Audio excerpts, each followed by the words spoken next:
नमस्ते दोस्तों। बीते कुछ दिनों से हम देख रहे हैं कि पंजाब, हरियाणा, हिमाचल इन राज्यों के अंदर बहुत सारी ऐसी गतिविधियां हो रही हैं जो हमारे देश की अखंडता को खतरा महसूस करा रही हैं। किसान आंदोलन के दौरान एक आवाज़ उठी थी खालिस्तान आंदोलन की, जिसमें रेफरेंडम किए जाने की बात की गई थी। अब दोबारा से यह बात सुनने को आ रही है। हाल ही में पंजाब पुलिस के खुफिया विभाग के हेडक्वार्टर पर एक रॉकेट लॉन्चर से हमला किया गया। उससे पहले हिमाचल के शीतकालीन विधानसभा भवन के बाहर खालिस्तान समर्थन के झंडे और पोस्टर लगाए गए और खालिस्तान समर्थन नारे लिखे गए। ये सब चीज़ें हमारे देश में एक खतरे की घंटी का संकेत दे रही हैं। मुद्दा जरूरी में आप सभी का स्वागत है। आज हमारे साथ मौजूद हैं जाने माने सामाजिक कार्यकर्ता श्री नरेंद्र आहूजा जी। आहूजा जी, आपका बहुत बहुत स्वागत है। आहूजा जी, बीते कुछ दिनों से हम एक बार फिर खालिस्तान की आवाज़ सुन रहे हैं। खालिस्तान का जो नारा था वो एक समय पर बहुत ही दुखद अध्याय की शुरुआत था, जब पंजाब के अंदर खालिस्तान का नारा जर्नैल सिंह भिंडरावाला द्वारा दिया गया और पूरे पंजाब के अंदर चुन चुन कर लोगों को मारा जाने लगा, बसों से उतार कर मारा जाने लगा। हिंदुओं ने वहाँ से पलायन किया। वहाँ पर अलग अलग तरह के दहशतगर्दी वहाँ पे आरंभ हो गई। बाज़ारों में सरेआम गोलीबारी होती थी। वहाँ पर रात को निकलना मुश्किल हो जाता था। तो पंजाब एक ऐसा राज्य बन गया था जो आज हम कह सकते हैं कि कश्मीर की स्थिति है, वो कभी पंजाब की थी। लेकिन सरकारों की, जिसे कह लीजिए, एक सोच और दृढ़ संकल्प और लोगों की बदलती मानसिकता ने पंजाब को दोबारा से शांति वाला एक राज्य बनाया और आज पंजाब के अंदर शांति है। लेकिन अचानक से ये किसान आंदोलन के दौरान एक मुद्दा उठा खालिस्तानी होने का। खालिस्तान की जो आवाज़ उठी, उस आवाज़ में जो है लाल किले पर झंडा फहराया गया। उसके बाद बहुत सारी चीज़ें ऐसी हुई, घटनाक्रम घटे।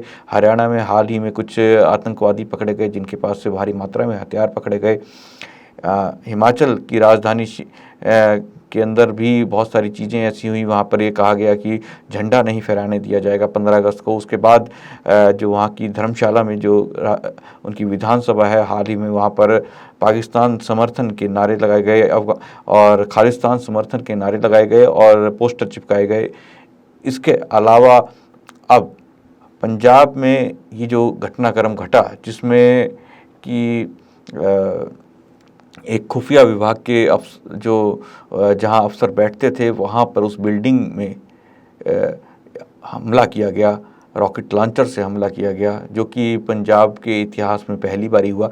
तो ये सब चीज़ें अचानक से दोबारा से खालिस्तान आंदोलन की आवाज़ उठना और इस प्रकार की गतिविधियां आरंभ हो जाना, आप किस और देखते हैं? इस पूरे घटनाक्रम को किस तरह से देखते हैं? जी अमित जी, आपने बहुत विस्तार में इस बारे में बताया। इसका आगे क्या हम देखते हैं, उसके लिए बहुत ज्यादा जरूरी है कि हम ये देखें कि इसकी जड़ें कहाँ हैं। इसकी जड़ें, जो एक बार खालिस्तान आंदोलन को बुरी तरह से देश से कुचल दिया गया था, लेकिन वो भयावह दौर पंजाब ने देखा। और पंजाब और बंगाल वो ऐसे राज्य हैं अमित जी, जिन्होंने विभाजन के समय जिन राज्यों को विभाजित किया गया, तो वो जो विभीषिका थी विभाजन के समय की, वो पंजाब और बंगाल ने शायद सबसे अधिक महसूस की। एक दूसरा, मैं वर्तमान में बात करूंगा, आज मैं ज्यादा भूतकाल में नहीं जाता हूं। थोड़ा सा हम इस सरकार के आने से पहले की भी बात करेंगे और इस सरकार के आने के बाद की भी बात करेंगे। इस सरकार के आने से पूर्व, मतलब पंजाब में सरकार के परिवर्तन होने से पूर्व, पंजाब के सत्ता परिवर्तन से पूर्व, जैसा आपने इंगित किया कि किसान आंदोलन के समय खालिस्तान के समर्थन में नारे लगे, तो ये अमेरिका और कनाडा से ऑपरेट कर रहा आईएसआई का एजेंट, जो कि खालिस्तान के समर्थन में किसान आंदोलन को फंडिंग देता रहा, और उसे वह फंडिंग आईएसआई के माध्यम से प्राप्त होती रही, और जिसका हमने देखा था जब ट्रैक्टर मार्च 26 जनवरी को निकला, पूरे दिल्ली के अंदर उसने एक आतंक मचाया और लाल किले के ऊपर जाकर के कुछ झंडे फहराने का उन्होंने काम किया, जिसके लिए उस पतवंत सिंह पन्नू ने इनाम की घोषणा की हुई थी। तो निश्चित रूप से एक बात जब वीडियो जारी करके पतवंत सिंह पन्नू घटना से पूर्व लोगों को प्रेरणा देते हुए खालिस्तान के समर्थन में काम करने के लिए इनामों की घोषणा करता है, तो वह इस देश का देशद्रोही और राष्ट्रद्रोही, और यदि सही में सेडिशन का कोई कानून लागू होना चाहिए तो ऐसे आतंकवादी देशद्रोही आईएसआई के पाले गए इस पतवंत सिंह पन्नू पर होना चाहिए। एक दूसरा, अब आप उस घटना को भी देखें जब प्रधानमंत्री मोदी के काफिले में सुरक्षा की चूक के कारण काफिले को वापस लौटना पड़ा और कार्यक्रम को निरस्त करना पड़ा। उस समय तो लोगों ने बहुत सी बातें की कि भीड़ नहीं थी इसलिए लौट गए, लेकिन आज यदि हम घटनाओं को जोड़ते हैं तो घटनाओं की सत्यता हमें दिखाई देती है। आप लुधियाना कोर्ट ब्लास्ट को ना भूलें जी। शायद देश में दूसरी बार जिसे कहते हैं ना आत्मघाती हमलावर आया था। पहला आत्मघाती हमलावर यदि हम याद करते हैं तो वह राजीव गांधी हत्याकांड वाला केस था, और ये दूसरा लुधियाना में एक आत्मघाती हमलावर, और उस दुर्घटना में हुए बम ब्लास्ट की इंटेंसिटी इतनी अधिक थी कि आज तक उस व्यक्ति की जो मारा गया उस ब्लास्ट के अंदर पहचान नहीं हो पाई है, और इसीलिए इसे एक आतंकवादी हमलावर आत्मघाती माना गया। फिर 3/12/2021 को टिफिन बम और ग्रेनेड मिलते हैं लूपोके अमृतसर में, कपूरथला में, जलालबाद में, अजनाला में, और फिर ऑयल टैंक ब्लास्ट होते हैं पंजाब के अंदर। इन सारी घटनाओं को हम कभी ना भूलें, और कुछ घटनाओं को जिन्हें पंजाब पुलिस ने विफल कर देने का दावा किया, वो 4 नवंबर को दिवाली के दिन, और फिर 23 सितंबर को खालिस्तान टाइगर फोर्स के 3 जब आतंकवादी गिरफ्तार होते हैं, और फिर स्वरूप सिंह अरेस्ट होता है 15 अगस्त के आसपास, और 2 अन्य गिरफ्तारियां होती हैं। और उसके बाद जब कैप्टन अमरिंदर गृह मंत्री अमित शाह से मिलकर के ये बतलाते हैं कि पाकिस्तान से ड्रोन के माध्यम से खालिस्तान की मूवमेंट को पुनः जिंदा करने के लिए और आतंकवाद का वो भयावह दौर जो 1980 का दौर देखा, उसकी वापसी के लिए ड्रोन के माध्यम से हथियारों की सप्लाई की जा रही है। और अब तक 30 पिस्तौल, 1 MP4 राइफल और ना जाने कितने ग्रेनेड और टिफिन बम आ चुके हैं। ऐसी सूचना आधिकारिक मीटिंग के अंदर उस समय मुख्यमंत्री रहे कैप्टन अमरिंदर सिंह ने गृह मंत्री अमित शाह को दी। और एक बात अब वर्तमान में थोड़ा सा आए तो 29 अप्रैल को ये सिख फॉर जस्टिस का तथाकथित स्वयंभू नेता आईएसआई का पाला हुआ पतवंत सिंह पन्नू खालिस्तान स्थापना दिवस मनाने के लिए एक आह्वान करता है। और 29 अप्रैल क्यों चुना जाता है, मैं बतला दूं कि उसी दिन एक आतंकवादी जफरवाल ने जब अकाल तख्त से बैठ करके घोषणा की थी कि हम खालिस्तान बनाएंगे और खालिस्तान के लिए संघर्ष करेंगे, और फिर वह देश छोड़ करके पाकिस्तान की सहायता से भाग गया और यूरोप में अब कहीं म्यूनिक ज्यूरिक के निकट कहीं ढाबा या होटल चलाता है।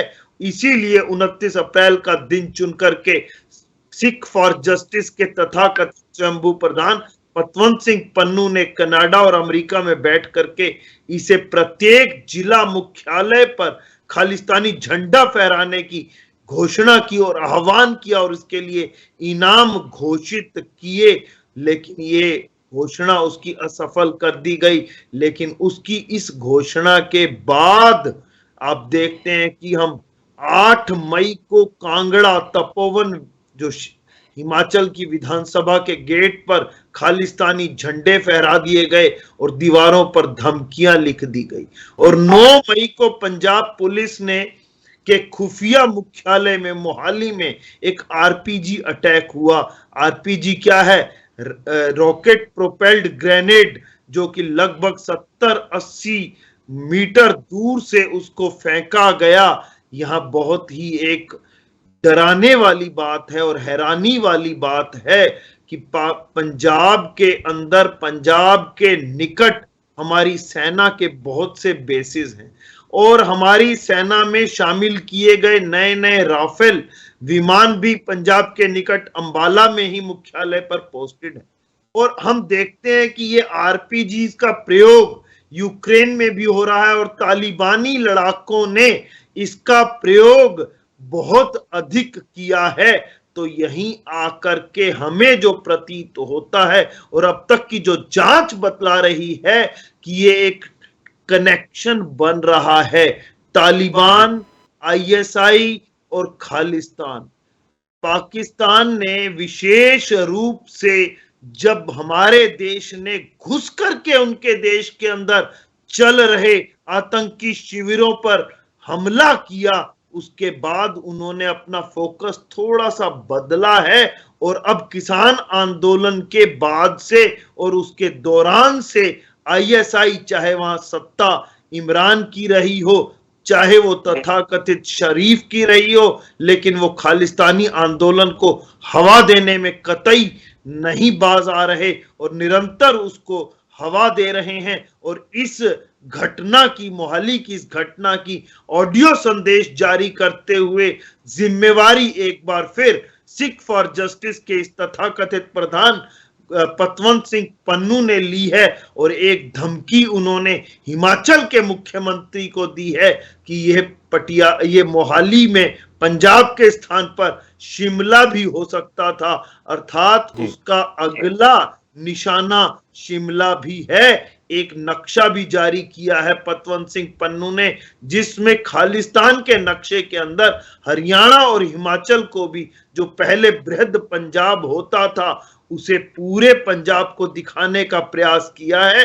अतः ये सभी जो घटनाएं हैं हमें एक चेतावनी दे रही हैं कि हमने इन घटनाओं को कदापि हल्के में नहीं लेना है। और इसके लिए करना क्या है? ये अत्यंत आवश्यक है कि पंजाब में सामाजिक ताने बाने में हिंदू और सिख एकता की मिसाल दी जाती है।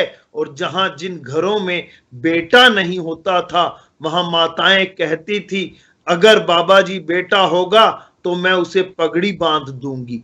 और सबसे पहले जिन्हें अमृत पान करवाया गया था वह सभी पांचों के पांचों हिंदू ही तो थे। बिल्कुल आपने सही कहा कि जो सिख और हिंदू की जो एकता है वो हमारे देश में एक लंबे समय से चली आ रही है।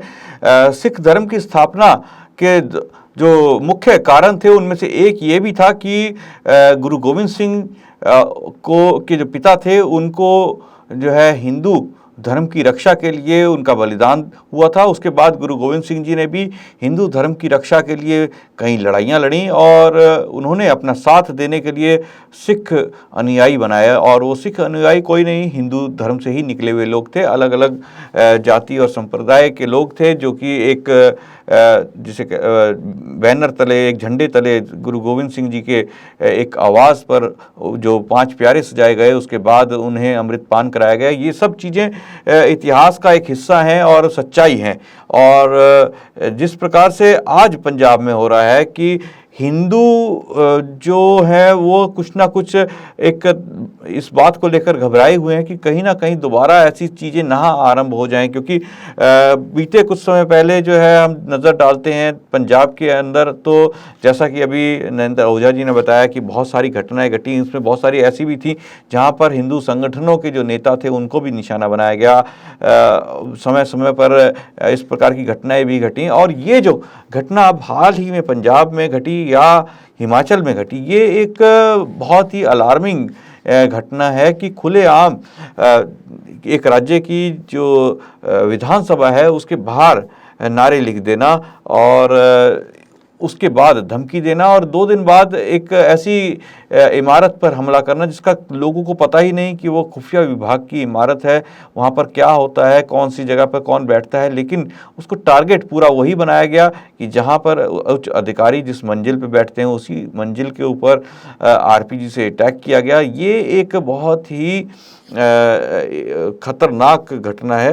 तो नरेंद्र आहूजा जी, आपसे जानना चाहेंगे, आज जो युवक है, आज यूथ जो पंजाब का है, हरियाणा का है या हिमाचल का सिख यूथ है, क्योंकि इस वक्त जो 40 या 50 की उम्र के लोग हैं पंजाब में, वो लोगों ने वो दशक देखा है, 80 का दशक जो था, 80-90 का जो दशक था जिसमें आतंकवाद की घटनाएं हुई। बहुत सारे युवा जो हैं वो जिसे आतंकवाद की तरफ झुके, लेकिन बाद में उन्होंने हथियार डाले और इसी चक्कर में कई बेगुनाहों की भी मौत हुई, कई बेगुनाहों को भी जिसे कह लीजिए मानवाधिकार संगठनों ने कहा कि बहुत सारे बेगुनाहों को भी पुलिस द्वारा मार दिया गया, लेकिन वो सब जांच का एक विषय है।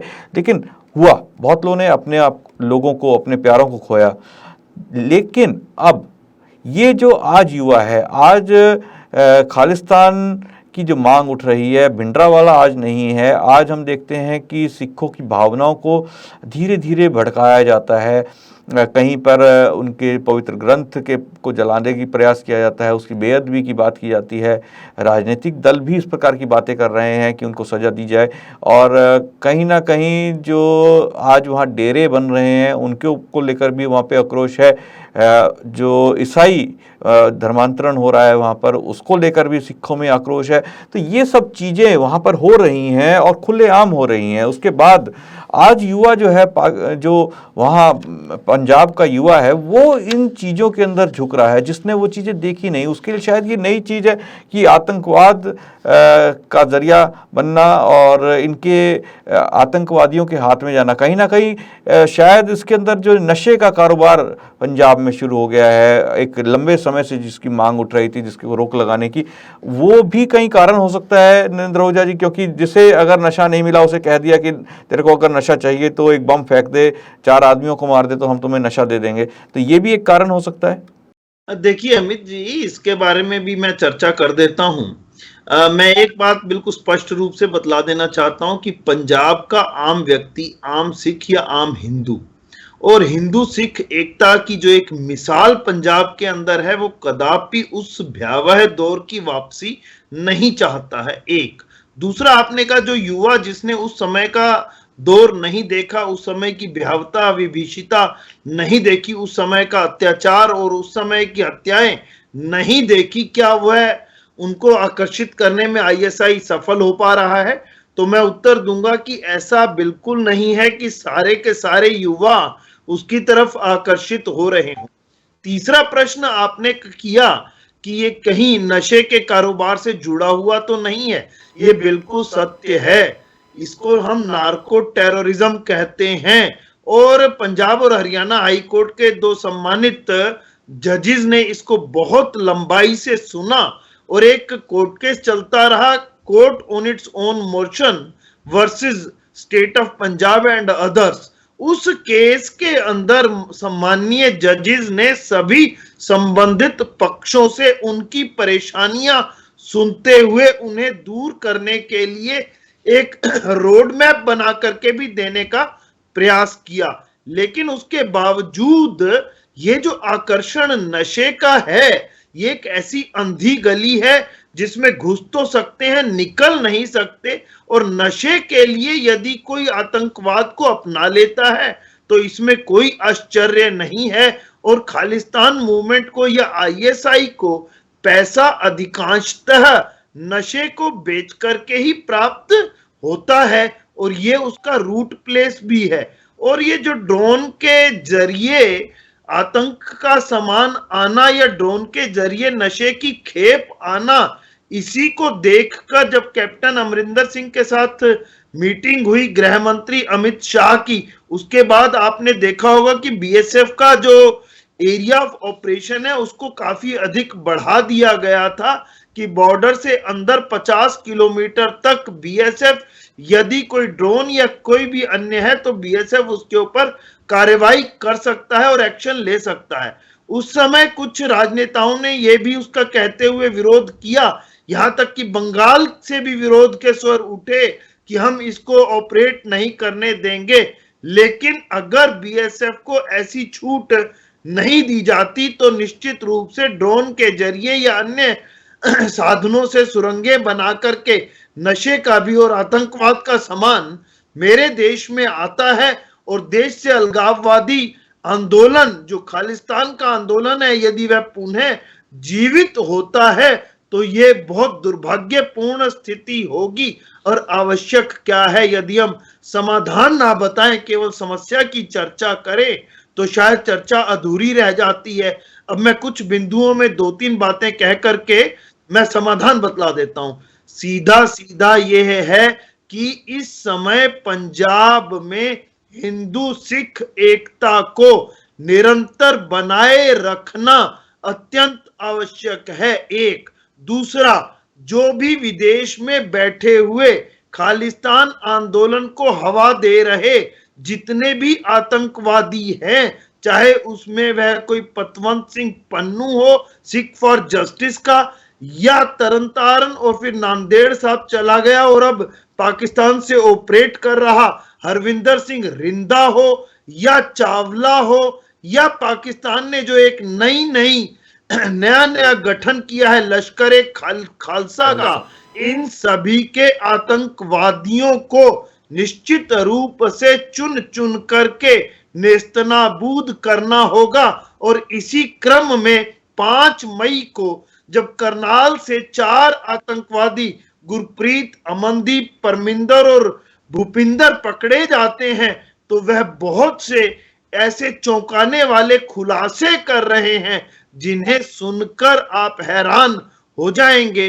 तो निश्चित रूप से पंजाब में पुनः खालिस्तान के आंदोलन को हवा मिले और पंजाब जो कि हमारा एक समृद्ध राज्य रहा है, जिसने हरित क्रांति को जन्म दिया था, जिसने श्वेत क्रांति को जन्म दिया था, जो सबसे अधिक खाद्यान्न उत्पादन करता रहा है, ऐसे समृद्ध राज्य में आतंकवाद के इस दौर को पुनः प्रवेश ना कर पाए, उसके लिए राजनीतिक इच्छा शक्ति, समाज के अंदर हिंदू सिख एकता की भावना और उस समय के भयावह आंदोलन की विभीषिका को हमें लोगों को बता करके जन जागृत करना होगा। एक बात डराती है, मैं कह देता हूं, मुझे डर लगता है कुमार विश्वास के उन आरोपों को सुन करके, और मन करता है कि कुमार विश्वास के आरोप सत्य ना हो, लेकिन मैं कह नहीं सकता। लेकिन यदि वह सत्य हों तो केंद्र सरकार को अत्यंत गंभीरता से इस विषय में कदम उठाने होंगे। अन्यथा हम तो एक ही प्रार्थना करते हैं कि चुनी हुई सरकार जो इतने भारी बहुमत से पंजाब के लोगों ने चुनी, और भगवंत मान जो स्वयं को पंजाबी और पंजाबियत का प्रतिनिधि कहते हैं, वह इस पंजाबी और पंजाबियत की सुरक्षा करेंगे और खालिस्तान आंदोलन के विरुद्ध निश्चित रूप से एक संघर्ष करेंगे और उसे प्रश्रय ना देंगे और ना किसी को देने देंगे। तभी हम अपने देश के समृद्ध राज्य पंजाब को उस अलगाववादी आंदोलन से बचा सकते हैं। जी बिल्कुल, आपने सही कहा कि अब पंजाब सरकार के कंधों पर पूरा का पूरा भार है, पूरा का पूरा एक तरह से जिम्मेदारी है कि ऐसी घटनाओं को होने से रोके, क्योंकि पाकिस्तान और पाकिस्तान से जुड़े हुए वो लोग जो आज विदेशों में बैठे हैं वो मौके की तलाश में हैं कि कहीं ना कहीं चूक हो और वो झट से पंजाब का वही हश्र करें, वही माहौल पंजाब का ख़राब करें, क्योंकि उनको केवल और केवल पंजाब नहीं भारत के टुकड़े टुकड़े करना चाहते हैं। वो उनको पंजाब से कुछ लेना नहीं, पंजाबियों से कुछ लेना देना नहीं, हिंदुओं से कुछ लेना देना नहीं, सिखों से कुछ लेना देना नहीं। उनको तो केवल वो ज़मीन से मतलब है और वो चाहते हैं कि उसके टुकड़े हो जाएं। और अगर कोई व्यक्ति ये कहता है कि पाकिस्तान में अल्पसंख्यक सुरक्षित हैं तो वो गलत है, क्योंकि पंजाब में जो वहाँ का पंजाब था पाकिस्तान का, वहाँ पर आज पंजाबी तो मिलेंगे लेकिन सभी मुस्लिम मिलेंगे। सिख पंजाबी वहाँ पे आज बहुत ही 1 या 2% की संख्या में आपको कहीं कहीं मिल जाएंगे। तो पंजाब जो पाकिस्तान का है उसको देख सकते हैं, या पूरे पाकिस्तान को देख लें जहाँ पर अल्पसंख्यकों की बुरी हालत है, वहाँ से लोग भाग जाना चाहते हैं। तो ये जो नौजवान आज आतंकवाद की ओर आकर्षित हो रहे हैं, या फिर किसी लालच में आकर इस प्रकार की हत्याएं या इस प्रकार के जो काम कर रहे हैं जो कि दहशत फैला सकते हैं, जो कि हमारे देश के टुकड़े करने में लोगों को सहायता करने वाले काम कह सकते हैं, या आतंकवाद की जो घटनाएं अंजाम देने वाले लोग हैं, इन सबको समझना होगा कि इससे कुछ होने नहीं वाला, क्योंकि पाकिस्तान केवल और केवल अपना स्वार्थ देख रहा है और उस स्वार्थ के चलते वो इस देश के टुकड़े करना चाहता है। नरेंद्र आहूजा जी, आप हमारे साथ इस चर्चा में आज जुड़े, आपका बहुत बहुत धन्यवाद हमारे साथ चर्चा के लिए। दोस्तों, कल फिर मुलाकात होगी एक नए विषय, एक मुद्दे के साथ। आज मुझे दीजिए आज्ञा। नमस्ते।